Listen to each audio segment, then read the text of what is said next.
So in today's video, I want to talk about one of my favorite young players in the league, someone who I have bought a lot of stock in, and really I'm making this video primarily because I want to have it as something to look back on like years later, and all the comments will be like, oh wow, look, you got this right. I think Jalen Duren is going to be excellent. I think he is going to be a I don't know if I want to say perennial all-star, but definitely a guy that could be in that conversation for year after year after year. Hello everybody, welcome to Awesome Bucket. Subscribe to the channel if you haven't already and drop a like on this video. It only takes 1 second. It makes a massive difference in how the video performs in the YouTube algorithm. I got to see him at the Summer League, both. I got to see him playing in the games, playing power forward next to James Wiseman, which is stupid, and we'll talk about that in a second. And I also got to see him at the Through the Wire live show. I was at that and he was interviewed there, and that was really cool. The first thing that stands out about Jalen Duren as a player, of course, is the defensive end of the floor. As a big man, he has shown excellent shot blocking and overall rim protection instincts. He's a really big body. He's very, very athletic, can get very high to block these shots, but also has a tactfulness and a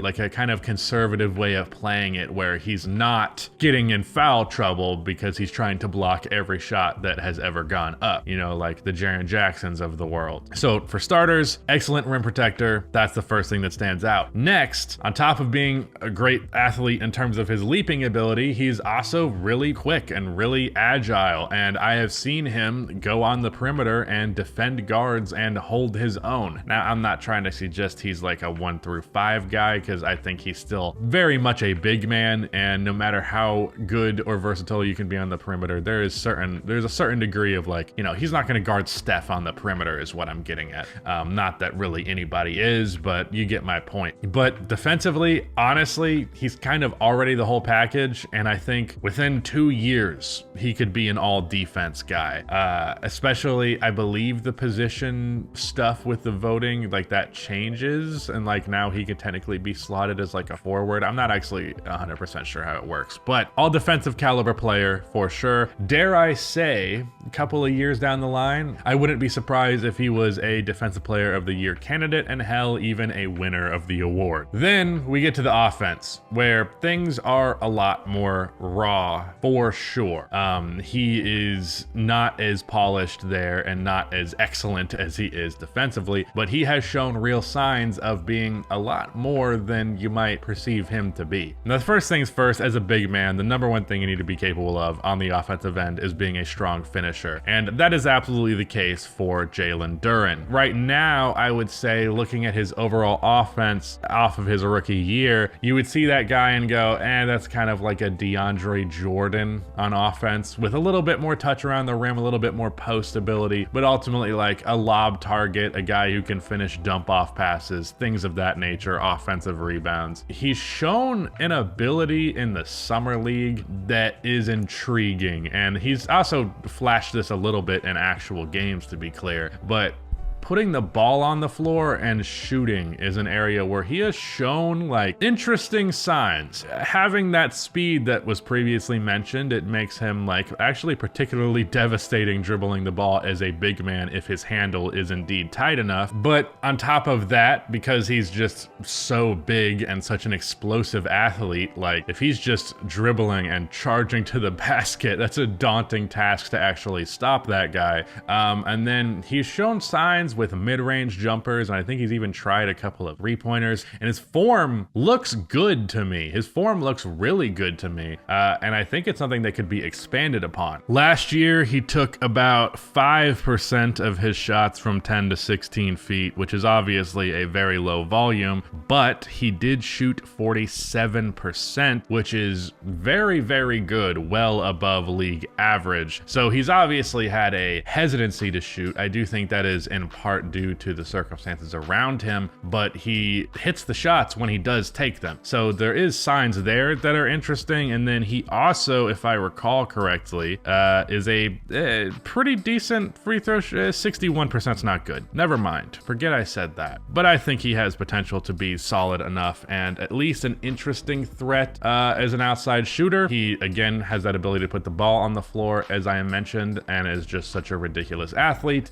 He also poses poses a real threat as a pick and roll player. I previously mentioned like kind of a DeAndre Jordan comparison. As much as people like to kind of shit on DJ, at his absolute peak, the guy was a ridiculous lob target that resulted in a lot of really easy offense for his team. Not really any offensive skill outside of that, but it's an interesting thing to consider. So we're talking about a big man that is basically the full package defensively and offensively speaking, an excellent finisher who has shown potential of being a more dynamic offensive player, potential as a shooter, potential as a creator on the perimeter to some degree, and he also has thrown a little bit of signs towards actually being capable of making good passes and being a bit of a playmaker. Not that I think, you know, he's going to be Jokic, but it's important to have your players be guys who can just make competent enough passes, and I think he's at the bare minimum going to be that.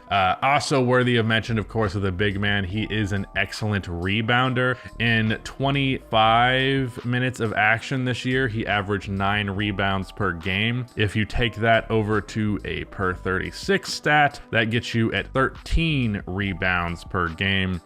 So yeah, I really like Jalen Duren. I think he has a ton of potential, and if the flashes that he has shown are to truly are something that can actually be expanded upon and can be something real. I mean, we're talking about a guy who was 19 this season, so the sky is kind of the limit for someone that young. I'm really compelled by what Jalen Duren could be offensively, and then again defensively. I just feel so confident that he is going to be like an all defensive guy for years to come. Another thing worthy of mention, the thing that I want to talk about with the Pistons, I really can't stand how they have approached Duren and their whole center position thing to begin with. Duren was just like absolutely breaking out for the Pistons this year and really just absolutely killing the game, earning minutes and proving to be like a future real, like this is the center of the future is the point I'm getting at. That's the way that it spelled out to me with the Pistons. And then they went and traded for James Wiseman, and it's like, why are you doing that? You have your center.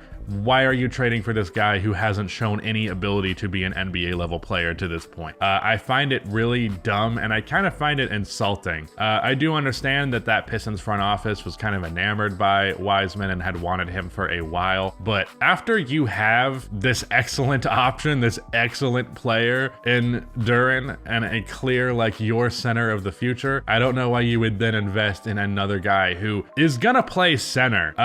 That's the other thing, is that they started alongside each other for the summer league, and it's the summer league, so I don't really give a shit about that, but it's apparently something that the Pistons are genuinely going to try to do, and that saddens me. I think for a couple of years we're gonna have to, like, at least the next season at the bare minimum, it's going to be so obvious that Jalen Duren is the future 5 for the Pistons, and then they're just gonna keep dilly-dallying and bullshitting around it, and that's really annoying. I'd prefer if they didn't do that, but it is what it is. But yeah, I just want to talk about him. Mostly, I'm just cashing in this video so that we can look back at it and I was right, or because this is a Pistons video, it's not going to get any views, so no one's going to watch it. And when that happens, years later, if Jalen Duren sucks, well, no one's going to call me out on it. So it's a win or draw. There's really no loss here. But yeah, that is it. Shout out to Rudy for editing this video, and goodbye.